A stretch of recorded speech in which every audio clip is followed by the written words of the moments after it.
ஓம் முருகா சரணம். வாழ்க வளமுடன். வெற்றிவேல் முருகனுக்கு ரோகரா. இன்றைய நாள் இனிய நாளாக அமைய வெள்ளி மலையானின் வேலவன் அருள் எல்லோருக்கும் கிடைக்கப் பெறுக. நாம் வாழும் வாழ்க்கையில் இவ்வுலகில் எல்லோருக்கும் ஒரு தெய்வம் உண்டு.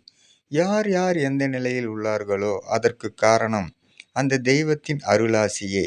அந்த தெய்வம் தனக்குள் சுமந்து இந்த உலகை காண்பித்த தெய்வம். அது நம்முடன் நடமாடும் தெய்வம். அது நம்முடன் பேசும் தெய்வம். மற்ற தெய்வங்களுக்கு எல்லாம் முன்னிற்கும் தெய்வம்.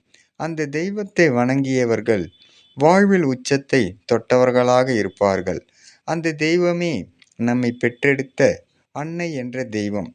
மற்ற தெய்வங்கள் எல்லாம் நமக்கு இஷ்ட தெய்வமாக நாம் தேர்ந்தெடுக்கிறோம். அன்னை என்ற தெய்வமே இறைவன் அளித்த அருமையான தெய்வம் ஆவாள். ஓம் முருகா சரணம். வாழ்க வளமுடன். வெற்றிவேல் முருகனுக்கு ரோகரா. முருகனின் மகன் ரவி முருகன்.